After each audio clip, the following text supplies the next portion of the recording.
Hi guys, I'm Bob Stark, and we'd like to welcome you here to the California Classic Motorcycle Auction. Okay, this cycle here is a yellow Indian bobber. It was built probably about 10 years ago, and it was built as a period bobber of the 1950s. It has the telescopic forks of the 49 to 51 vertical series, a 741 rear frame section, a 45 front frame section, and a 741 motor in it. And it is built to just be a period bobber of that type. It was chosen by Reader's Digest as one of the typical bobbers of the period. This cycle here is a 1949 Indian Arrow. It is probably the most original cycle I've ever had. It's got the original tires on it, the original wiring harness on it, the original cables, the original everything on the bike. It has been judged junior first place in AMCA judging.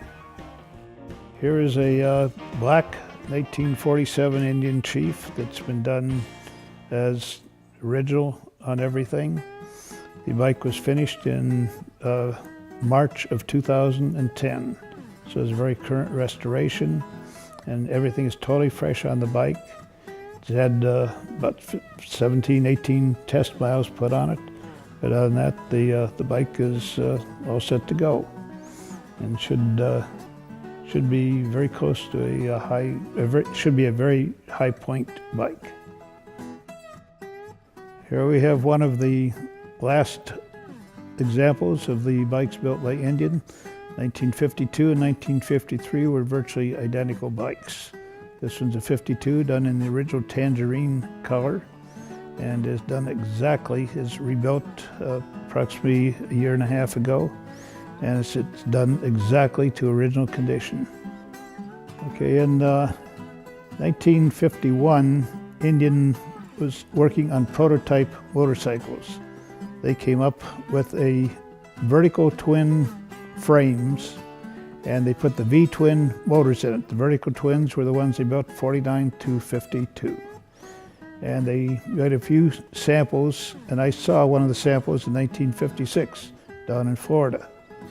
And in the later years, Sammy Pierce had an awful lot of the frames.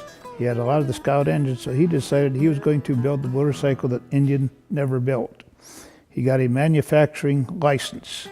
So the cycles are actually Indian motorcycles done by Sam Pierce. He had a manufacturing license to build these, and no two were ever identical. He put out a brochure. We have the brochures available with them. And of the three that are here, one is a 45 cubic inch, done exactly by Sam. It's still got Sam's paint on it, has never been changed. Has his hand clutch and foot shift arrangement on the bike.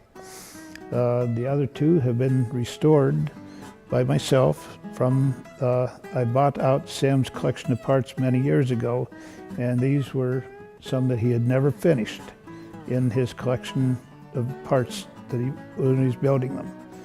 So one of them has the fiberglass body, which he had made special, and the other one has the Royal Enfield style tanks, which was very common for him to do on it. One is in the original metal flake. It was a brand new fiberglass tank and seat in the original metal flake, and the other one is the Indian red car. Okay, here we have a very rare bike. It's 1940 California Highway Patrol Chief. It was built this way as an original Highway Patrol bike. All the component parts are original. The siren, the red spotlights, everything is dead original on the bike, no reproduction stuff there. The radio rack, they all came from different parts of the country to collect all these pieces. The bike is a fully street legal bike. One of the most memorable things was a few years ago riding it down Cajalco Road down here. The speed limit is 55, I'm riding 55. Everybody runs 80 on this road. When I got down to the freeway about 3 miles later, there was almost half a mile of traffic lined up behind me. Nobody would pass me. Our next one coming up here is a another 1940 Indian police bike. It's done in a very similar vein to the first one, but it has got a different pack on the back. It has a fire extinguisher and first aid pack instead of the radio on it, and has a right-hand throttle on it, which was more conventional. But if somebody wants left-hand or right-hand throttle, these are totally universal on Indians. Now we have a 1951 Indian that's done in the most popular of the Indian colors. It's the Indian Red, and it only has about 8 miles of test miles on it since it was fully restored approximately in 2008. And it's just been sitting here in the museum for display. It is an excellent runner. Everything on the bike is new. Here's a couple of interesting bikes, and they were probably the rarest of the Indian verticals. The TT Warriors was the least quantity of production. They were their on and off-road bikes. They came without lighting on it, standard from the factory. The lighting road kit was a dealer-added accessory. The one with the road lighting on it I bought from the Indian dealer in Cleveland, Ohio in 1957. In 1999, we went to build one for a customer, just from our stock of miscellaneous basket case bikes we had. We pulled this one out, started to build it, and the numbers sounded familiar. Came over, looked at mine, and son of a gun, it wasn't a consecutive serial number to the one I'd had since '57. So we kept the two of them together as a pair. They should stay together as a pair because the chances of that ever happening again is almost impossible. Here is probably the most unusual motorcycle I owned. As far as we know, it is the only brand new 1953 Chief in existence.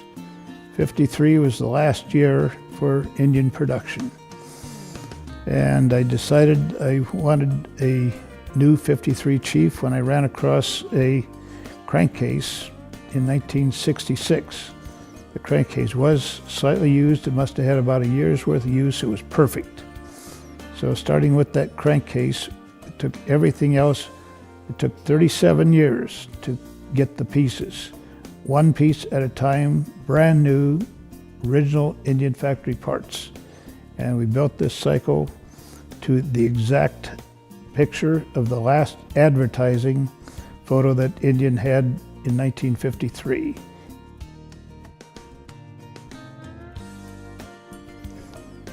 Here we have a totally restored 1940 Indian Sport Scout. It is a 45 cubic inch engine. It was a new old stock factory engine. It has been torn apart and checked for any rust or anything, totally reassembled with new seals and so forth on it.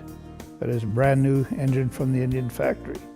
The bike is done to totally original 1940 specifications. It has the skirted fenders, and it's the only year with the skirted fenders and the rigid frame, which to me makes it the most desirable of the Scouts. Here we have a 1951 Chief that was built to suit myself. It has a few modifications on it. It's got the 47 style dash panel because I wanted an ammeter on it. Has a custom built seat rail on it, which was about a $400 project to build that seat rail. And the bike was done in a favorite color of mine, and it's got the original hydraulic forks on it. The front fender is a 52-53 style cut on the fender, because that was what I liked when the bike was built to suit me to my specifications.